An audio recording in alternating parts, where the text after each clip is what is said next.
বিসমিল্লাহির রহমানির রহিম। আমাদের সম্মুখে অনেক কিছু কথা আমরা শুনলাম।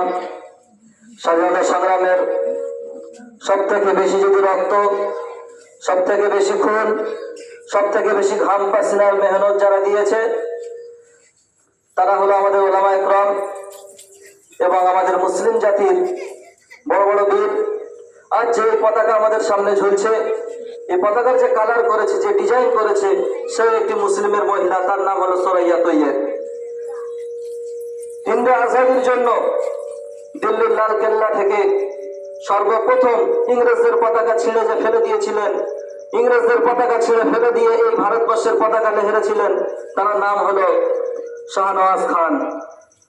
এই দেশের জন্য সব থেকে প্রথম রক্ত দিয়েছেন বাংলা, বিহার, উড়িষ্যার শেষ স্বাধীন নবাব সিরাজউদ্দৌলা। বড় বড় ওলামাদের এবং বড় বড় বীর যোদ্ধাদের অবদানে এই ভারত স্বাধীন আমরা করতে পেরেছি। স্বাধীন ভারতে আমরা বসবাস করার সুযোগ আমরা পেয়েছি। আজ আমাদের বলা হচ্ছে মুসলমান দেশের গাদ্দার। একটু ইতিহাসে আমরা ঘা দিলে দেখতে পাবো যে ইতিহাস যদি দেখতে পাই, বালাকোটের ময়দানে যারা শহীদ হয়েছে আমাদের উলামায়ে কেরামরা, দিল্লির চাঁদনি চক থেকে নিয়ে শুরু করে জিটি রোডে এমন কোনো গাছ ছিল না যে গাছে ওলামাদের দেহ ঝুলিয়ে ফাঁসি দেওয়া হয়েছে। ফাঁসির মঞ্চ শেষ হয়ে গিয়েছে, কিন্তু ওলামাদের ফাঁসি দেওয়ার জন্য মঞ্চ ছিল না। গাছের ডালে ডালে ওলামাদেরকে ফাঁসি দেওয়া হয়েছিল। এমনকি আন্দামান দ্বীপপুঞ্জে জেলে বড় বড় ওলামাদেরকে বন্দী করে রাখা হয়েছিল। হোসেন আহমদ মাদানী রহমতুল্লাহ আলাই তিনি বলছেন যে আমার শিক্ষক মাহমুদুল হাসান দেওবন্দি রহমতুল্লাহ আলাই তানার বালাকোটের তানার জেল থেকে যখন ছাড়া হয়েছে, তিনি যখন আসছেন তানার শরীরের মাংস গোস্ত উঠে গিয়েছে। তানাকে উত্তপ্ত গরম লোহা দিয়ে তাকে ছ্যাঁক দেওয়া হতো। শুধুমাত্র এই স্বাধীনতা সংগ্রামের ভারতবর্ষকে স্বাধীন করার জন্য তারা এত কিছু জান মান সবকিছু ত্যাগ করেছে। তো বেশি বয়ান নয়, তোমাদের সম্মুখে হুজুর বক্তব্য রাখবেন এবং দোয়া করবেন ইনশাআল্লাহ। আসসালামু আলাইকুম ওয়া রাহমাতুল্লাহি ওয়া বারাকাতুহু। নাসরুম মিনাল্লাহি ওয়া ফাতহুন করিম। আমরা জানি যে আজকের 15 আগস্ট,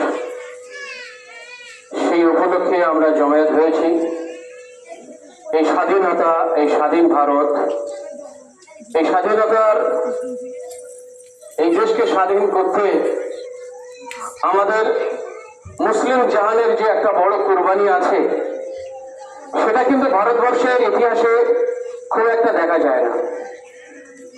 হ্যাঁ, ক্ষুদিরাম বোস, মাতঙ্গিনী হাজরা, সুভাষচন্দ্র বোস, এনারা স্বাধীন ভারতের মধ্যে সামিল ছিলেন। এটা ইনকার করা যাবে না, অস্বীকার করা যাবে না।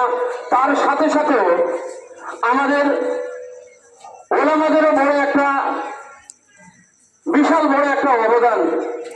যারা এই ভারতকে স্বাধীন করার জন্য নিজেদেরকে কুরবান করে দিয়েছেন, আমাদের ওলামা হযরতরা তাঁদের জীবনকে ফাঁসির মঞ্চে চড়িয়ে দিয়েছিলেন। আজকে সেই সমস্ত মুসলমানদের, সেই সমস্ত, যেমন ঝাঁসি রানীর নাম আছে, আজকের আমাদের এরকম কোন মুসলমান নারীর নাম আজকের আমাদের স্বাধীনতার ইতিহাসে নেই।